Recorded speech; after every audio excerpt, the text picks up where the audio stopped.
High everyone, আমি Sampita. You are watching simply Sampita. কেমন আছো তোমরা সবাই?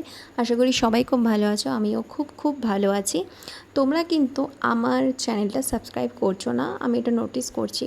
তোমরা প্লিজ আমার চ্যানেলটা সাবস্ক্রাইব করো। তোমরা যদি সাবস্ক্রাইব করো, আমাকে কমেন্ট করো, তবেই আমি তোমাদের থেকেই মোটিভেশন পাবো। নয়তো আমি বুঝতে পারছি না আমি কেমন ভিডিও বানাচ্ছি, আদৌ তোমাদের সেটা পছন্দ হচ্ছে কি পছন্দ হচ্ছে না। তো তোমরা প্লিজ চ্যানেলটা সাবস্ক্রাইব করো আর একটু কমেন্ট করে জানিও তোমাদের কেমন লাগছে। চলো আজকে শুরু করি ব্লগটা।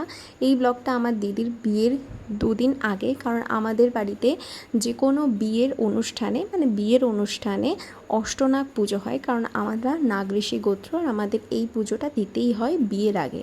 তো বাড়িতে সবাই পুজোর আয়োজন করার জন্য একদম ব্যস্ত হয়ে পড়েছে। ওদিকে পিসিরা কাটছে ফল, এদিকে কাকু সাজাচ্ছে ঠাকুরকে, ঠাকুরের যা যা জোগাড় জান্তির জিনিস লাগে সামনে সেগুলো সব সাজাচ্ছে। আর এখানে ঠাকুরমশাই তারপর চলে এসেছে। ঠাকুরমশাই এসে কুলোটা সাজিয়ে দিল, পরের দিন এই কুলো দিয়েই বরণ করা হবে। তো তারপরে পুজোও শুরু হয়ে গেছে। আর এত ভালো আয়োজন করা হয়েছে, দেখতে ভীষণ ভালো লাগছে। পুজোর জোগাড় করতে কার কার ভালো লাগে? আমার কিন্তু পার্সোনালি ভীষণ ভালো লাগে। তোমাদের কার কার ভালো লাগে আমাকে অবশ্যই কমেন্ট সেকশনে জানিও। তারপর আমরা এখানে সবাই বসে আরতি দেখছি আর ভীষণ মজা করছি। বাড়িতে একটা পুজো বলো, বিয়ে বলো, সব কিছুতেই আমাদের ভালো লাগে। তো তারপরে আরতিও শুরু হয়ে গেছে, এখানে আমরা অঞ্জলিও দিয়ে নিয়েছি। তো তারপরে আমাদের পুজোও শেষ হয়ে গেছে, পুজোটা ভীষণ ভালো হয়েছে।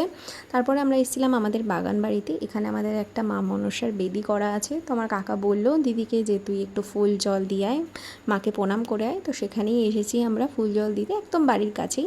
তারপরে আমরা এখানে ফল প্রসাদ দেওয়া শুরুই করে দিয়েছি পাড়া প্রতিবেশীর। এখানে আমি চালকলা মাখছি, ওখানে আমার পিসিরা সব জোগাড়জান্তি করছে। তো তারপরে আমি বজরংবলী মন্দিরে গেছিলাম পুজো দিতে, বাড়ি এসে প্রসাদ খেলাম। ভিডিওটা ভালো লাগলে লাইক করো, চ্যানেলটা সাবস্ক্রাইব করো। দেখো নেক্সট ভিডিওতে।